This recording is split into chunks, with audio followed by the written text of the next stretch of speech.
Kaip ir Oskaras sako, tų nemalonių kvapų namuose gali atsirasti, bet jų galima išvengti tiek prižiūrint kraiko dėžutę, tiek netyčinius žymėjimus namuose reguliariai ir taip pat naudojant tokias specialias priemonės, kurios gali padėti pašalinti tiek nemalonius kvapus, tiek dėmes, kurios gali atsirasti dėl tam tikrų pažymėjimų ant baldų ir panašiai. Tai kaip reikėtų išvengti nemalonių kvapų, jeigu jie jau atsirado namuose? Pilnai išvengti dėja tų nelaimių ir netyčinių pažymėjimų nepavyks, tačiau galite naudoti būtent dėmių ir šlapimo ar išmatų valymui tokius specialius purškiklius, kurie savo sudėtyje turi probakteriją fermentą, kuris gali padėti suskaidyti tiek tą šlapimo ar išmatų baltymą, tiek pilnai pašalinti tuos nemalonius kvapus.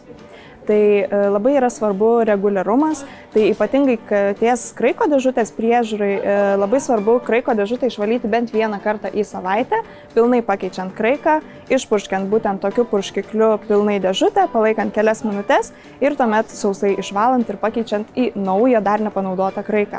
Tai šie purškikliai tikrai gali būti puikia pagalba, jeigu jūsų augintinė rujoja, seilėjasi ar apsivemia. Ar tokie purškikliai nesugadina baldų? Tikrai ne, ypatingai jeigu valiklis sudėtyje neturi aršių sintetinių ar cheminių ingredientų, taip pat stiprių kvapų, tai tikrai naudodami tokius natūralesnius valiklius galėsite būti ramus, kad jūsų namų inventorius liks nesugadintas. Tai tokius valiklius tikrai rekomenduoju turėti tiek kačių, tiek šunų šeimininkams ir naudoti ne tik namuose, tačiau pasiimti kartu su savimi ir į keliones, kadangi tikrai taip nutinka, kad augintinį automobilyje užsupa, jisai apsivemia, apsišlapina.